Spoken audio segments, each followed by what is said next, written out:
Hi, I'm Aiden Smith, a 28-year-old man. I had just returned from a deployment with the Special Forces, and I was looking forward to seeing my wife Evelyn again. We've been through a lot together. We met when I was deep into my military stint, about 3 years into a 4-year contract.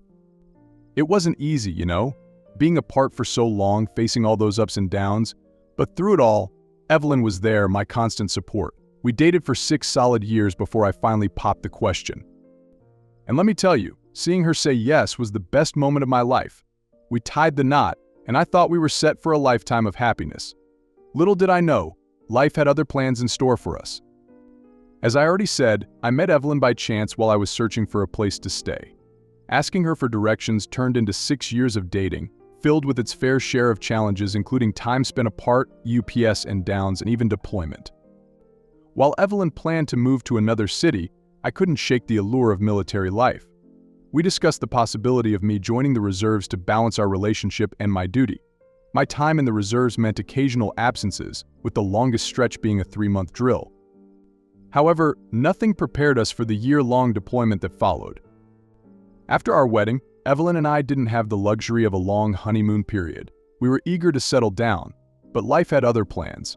Evelyn's career led her to another city, and I fully supported her decision, even though it meant more time apart.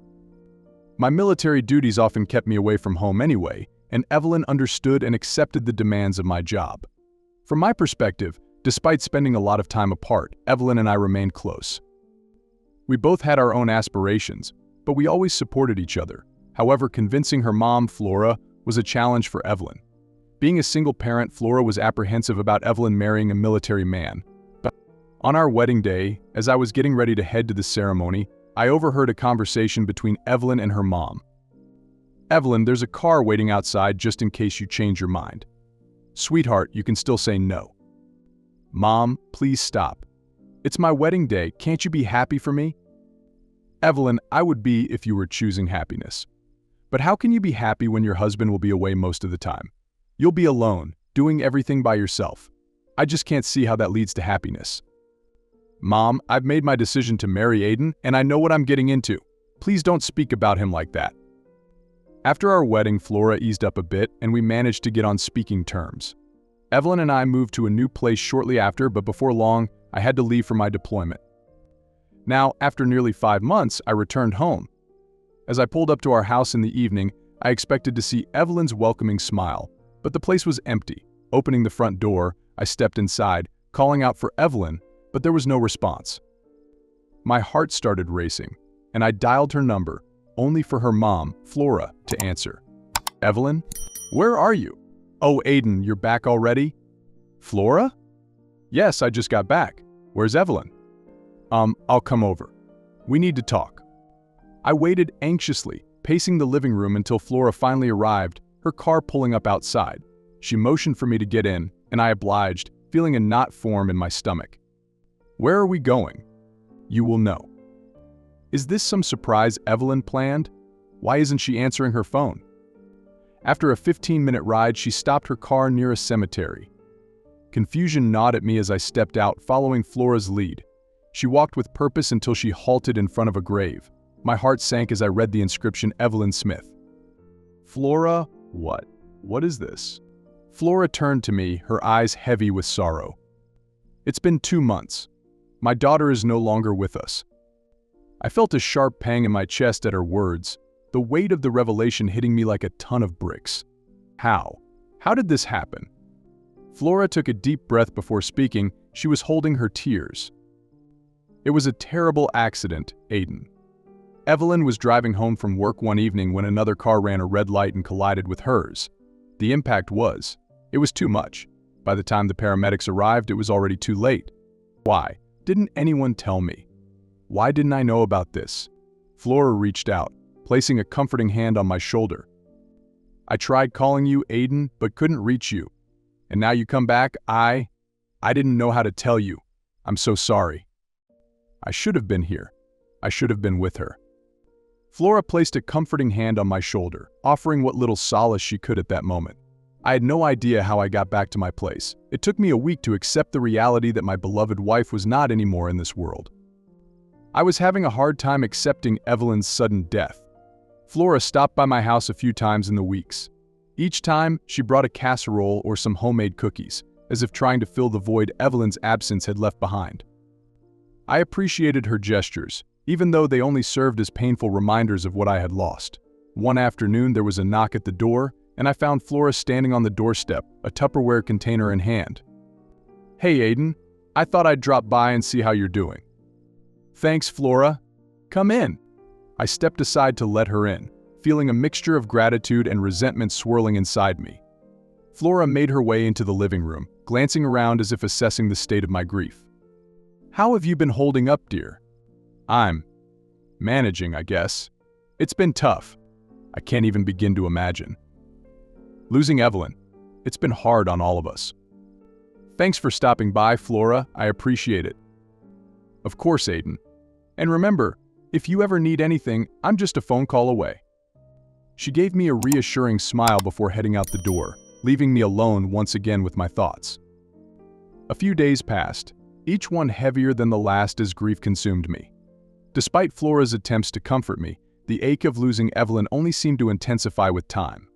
Late one night, memories of Evelyn flooded my mind as I sat alone in my living room. With a heavy heart, I reached for my phone and began scrolling through old photos of us together, tracing the contours of her smile with my thumb. But alongside the fond memories, a deep sense of loss lingered, leaving me seeking solace. The next morning, I found myself sitting across from Flora at the kitchen table, sipping my coffee as she recounted the details of Evelyn's accident. Her words painted a vivid picture of tragedy, each syllable laced with sorrow. I decided to request deployment once more, seeking solace in the familiarity of duty and the distraction it offered from my pain. As I prepared to leave once more, I couldn't shake the feeling of loss that clung to me like a shadow. After diving into my work during deployment, I found it hard to face the pain of returning home without Evelyn. So I threw myself into my work, burying my emotions beneath the intensity of each mission. Eventually, unable to escape the constant reminder, I made the difficult decision to sell the house. Flora, understanding my grief, helped me find a buyer. Although memories of Evelyn would always linger, I knew I had to move forward, even if it meant leaving behind the place we once called home. 2 years passed in a blur, the passage of time dulled by the constant whirlwind of my duties. During a brief respite in another town, I found myself wandering through a bustling tourist market with my old buddy Jamie. I caught sight of a figure that seemed oddly familiar. Lost in that moment of recognition, Jamie's voice brought me back to reality. "Hey Aiden, let's check out that area over there. Looks interesting, right, Jamie?" "Yeah? I think I saw someone I know." "No way. We're miles away from home, and this place is filled with tourists. But hey, stranger things have happened. Come on, let's keep moving." And just like that, the moment of recognition slipped away, swallowed by the crowd.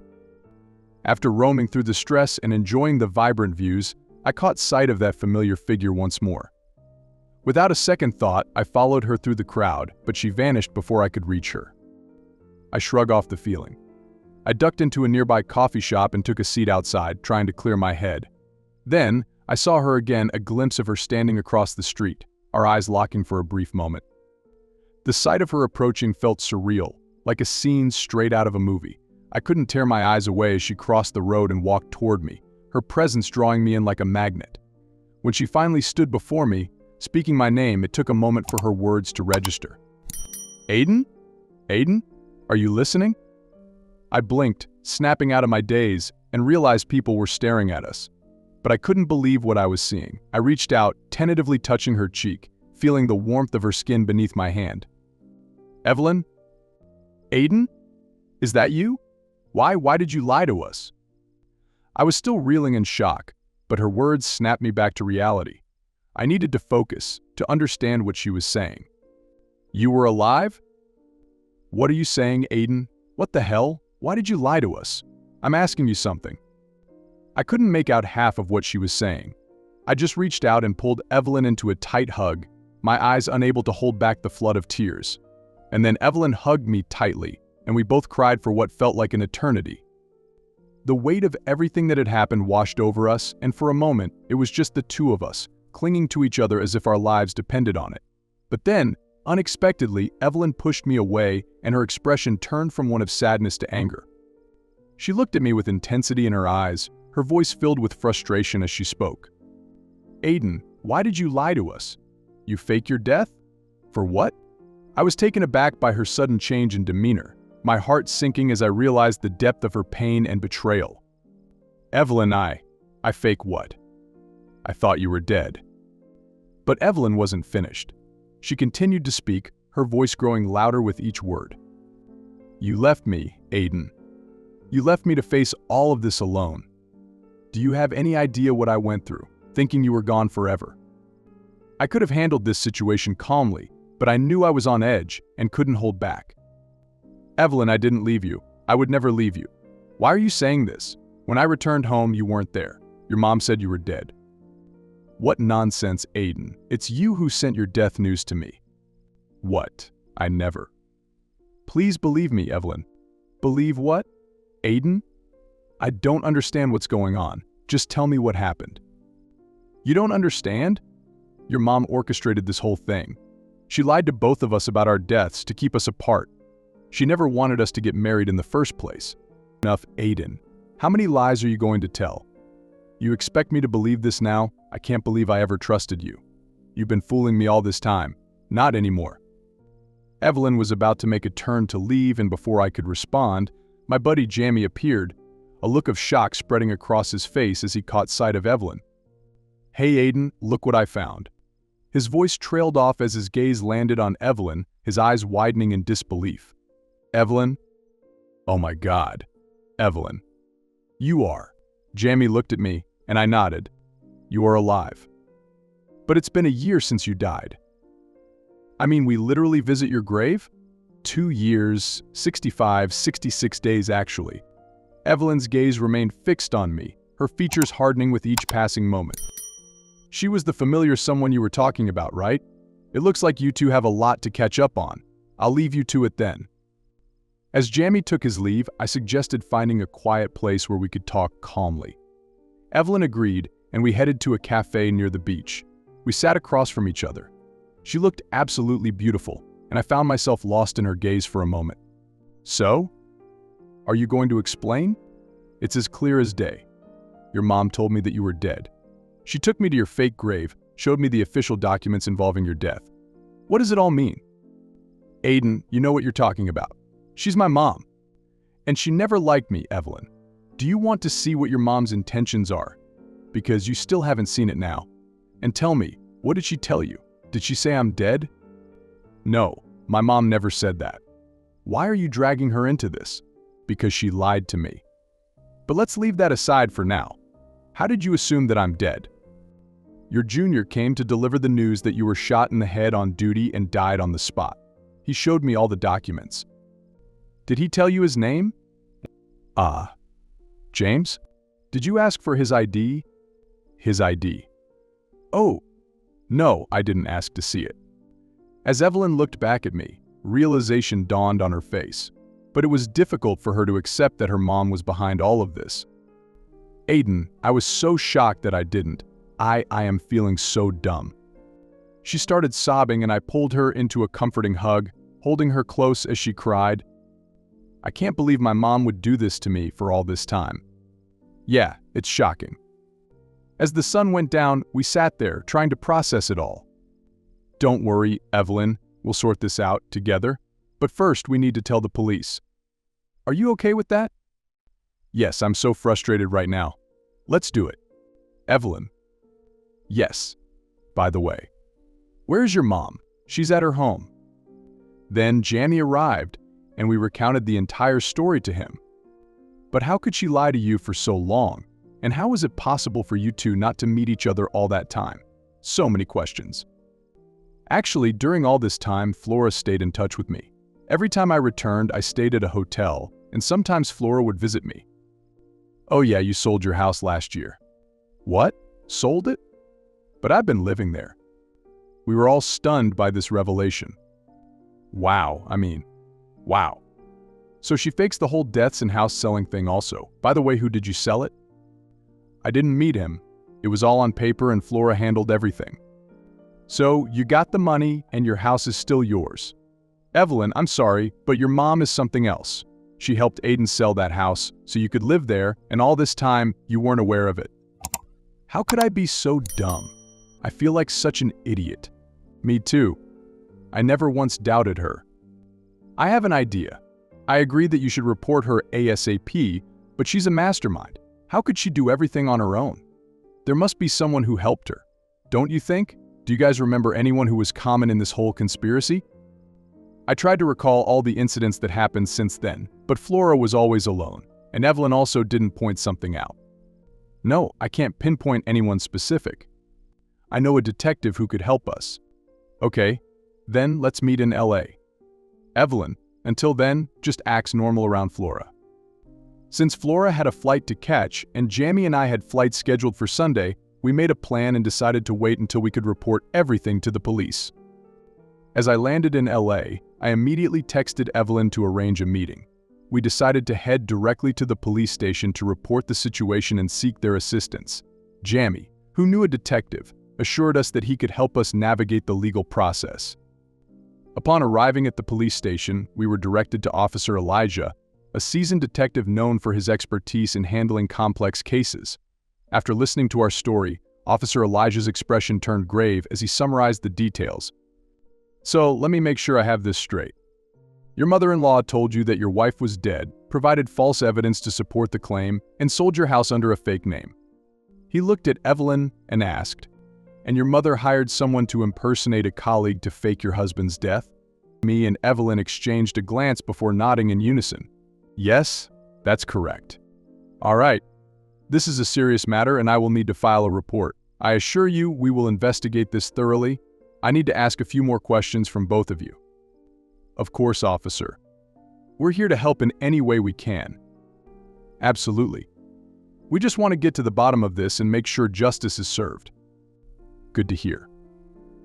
Now, let's start with the sequence of events. Can you walk me through everything that happened from the beginning? Well, it all started when I returned from my deployment with the Special Forces. As I and Evelyn recount the events leading up to their discovery of Flora's deception, we provide the detective with a detailed timeline, including our interactions with Flora, the fake evidence she presented, and the various attempts to uncover the truth. I see. And you mentioned that Flora was in touch with you, Aiden, during this time? Yes, that's correct. She would visit me at the hotel whenever I returned from deployment, and we would talk about Evelyn and catch up on things. And did you notice anything suspicious during these interactions? Looking back, there were some red flags. Flora seemed overly eager to keep us apart. When I mentioned to her that I wanted to sell the house that I bought after marriage to live with Evelyn, she offered to help me with that and found a buyer because most of the time I was on deployment. Interesting.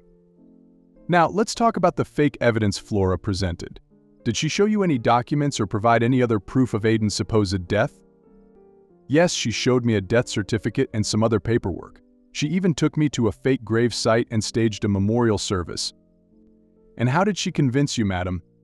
A man claiming to be Aiden's junior officer came to deliver the news in person. I see. And did you question the authenticity of these documents at the time? Honestly, I was completely stunned. I mean, there was Jack too, Mom's boyfriend, and it didn't even occur to me to question their involvement until later. Jack? Could you tell me more about him? Yeah, he's been dating my mom for a while now, but now that I think about it, he was around when all of this happened. As Evelyn and I exchanged a glance, it became clear that Jack might hold some answers. Do you believe Jack was aware of your mom's plan? At first, I didn't, but now. I'm not so sure. Mr. Smith, have you ever met this Jack? No, I've never actually seen him, but Evelyn mentioned her mom dating someone. Do you happen to have a photo of Jack? Yes, I do. Let me find it for you. As Evelyn retrieved the photo and showed it to the officer, a memory stirred in my mind. I realized I had seen this man around my house on several occasions. Wait a minute, I think I've seen him before. He's been around here a few times. Interesting. We'll definitely need to look into Jack's involvement. Thank you both for providing this information. We'll start by gathering intel on him to see if he's connected to Flora's actions. With a sense of relief washing over us, we left the police station, confident that our case was now in capable hands. Following the detective's advice, we made sure to maintain our normal routines around Flora, trying not to raise any suspicions while the investigation progressed. It was a waiting game, but after 2 weeks of diligent work, the detective made a breakthrough. Despite the 2-year gap since the incident occurred, gathering evidence was challenging. Evelyn had provided her statement regarding the con artist, but the police were unable to locate him. Throughout this time, I stayed in touch with the detective, providing any assistance I could. Eventually, they managed to obtain CCTV footage and track down the makers of the fake certificates. After a while, they managed to track down the man who provided the con man that Flora had hired, and he confessed to his involvement in these kinds of schemes. This confession provided crucial evidence that would help build a stronger case against Flora. We were relieved to see progress in the investigation, knowing that justice was one step closer to being served. Evelyn's heart raced as she made the call to her mother, knowing that this would be the moment of confrontation. With the detective by our side, we had meticulously planned every step of this encounter, determined to finally uncover the truth. Mom. Yes, sweetheart? Mom, I need you to come over to my house right away. There's something urgent I need to show you. Now? Is everything all right? Please, Mom, it's important. I'll explain when you get here. Can you come as soon as possible? Of course, dear. I'll be there right away. With Flora on her way, Evelyn braced herself for the confrontation that awaited us. It was time to put an end to the lies and deceit that had plagued our lives for far too long. After half an hour, Flora reached our house and Evelyn opened the door and took Flora inside. Sweetheart, what do you want to show me? Mom, you won't believe what I saw. What? Mom, I saw Aiden's ghost. He talked to me. What? What are you saying? Mom, I've waited for Aiden for so long that finally I thought I saw him and he even spoke to me. Look. Evelyn pointed at me, and I sat there on the couch, smiling at her. As Flora saw me, her face turned pale. She looked at Evelyn. What nonsense. He said that you killed him. I told him that there's no way my mom. What nonsense. Aiden, Evelyn, what are you two doing? That's what we should be asking you. Don't you think? Mom, can you see him too? Of course I can see him. Aiden, look, Mom can see you and even hear you. What are you two doing? Mom, Aiden said you killed him. That can't be true, right? Evelyn, your mom really did kill me. What nonsense. Evelyn, can't you see he's here alive? Are you nuts? No, Mom, I'm not, but I was because I trusted you. And what you did. What did I do? Evelyn and I exchanged incredulous glances, stunned by her apparent lack of remorse. Mom, you faked Aiden's death, you lied to me, to him, and everyone. You convinced Aiden that I was dead, and now you have the audacity to ask what you did. So now you see what I did? You finally understand. But did you ever stop to think about the sacrifices I made for you? I did everything in my power to raise you, to give you a good life. And this is how you repay me. By marrying that military man and betraying your own mother? What else did you do, Mom? Flora's expression twisted with anger, but there was no hint of remorse in her demeanor. I had to forge documents, hire a con artist to impersonate his colleague. I even rented a fake grave site to convince him that you were dead, all to drive him away from you. I monitored his movements, ensuring he never crossed paths with you accidentally. I had to manipulate his decisions, convincing him to sell this house, and introducing him to Jack as a potential buyer. I orchestrated everything, all so could get rid of him. So all of this was just to keep us apart. I only wanted what was best for you, Evelyn. I warned you about him, but you chose to marry him anyway. You could have had a better life, but you insisted on being with him. I told you to divorce him, but you didn't listen. You could have avoided all of this if you had just listened to me. Divorce? When did that happen? When you betrayed her trust. Betrayed her trust? I never cheated on my wife. You were apart for so long. How could I believe that you haven't? So, you're just assuming things now? Stop it, Mom. I told you not to mention it again. Aiden, I am really sorry about her. You don't have to, babe. Just get out of my daughter's life. I'm sorry, but I can't do that. She's my wife. Flora's anger flared. I should have actually killed you. Flora grabbed the vase from the table, her face contorted with rage. Despite knowing she couldn't physically harm me, she lunged towards me, intent on attacking. At that moment, Officer Elijah, who had been listening in, emerged with his partner. In a tense moment, Officer Elijah swiftly assessed the escalating situation, ordering Flora to halt and drop the vase. Flora, drop the vase and put your hands up. With a nod to his partner, positioned strategically to block any potential escape route, the officers maintained control. Oh, so you didn't even give your mom a chance. Did you leave any chance, Mom? I will never forgive you for this. This is your last warning. Drop the vase and put your hands up. Flora nodded, then hurled the vase at Officer Elijah and dashed towards the open window door, leaving us all in shock. She leaped towards her car, prompting Officer Elijah and his partner to pursue her. Left behind in the room, Evelyn and I anxiously awaited news of the outcome. As my wife and I anxiously waited for news, hoping Flora would be swiftly arrested, it seemed luck was on her side. Despite the officers' tireless efforts, Flora managed to evade capture for several days. Tension mounted with each passing moment until a breakthrough finally occurred. CCTV footage led the police to a motel where Flora had sought refuge. During her custody, Flora insisted on meeting Evelyn, but Evelyn refused. With all the evidence against her and her confession, it was clear she would face punishment for her deceit. Her boyfriend Jack was also arrested as her accomplice. He confessed as well and was sentenced to spend time in jail. My wife and I were stunned by Flora's actions. We had never imagined someone so close to us could do something like that. I had chosen to stay in the reserve so I could spend more time with my wife, and it took her a while to recover from the shock of her mother's betrayal.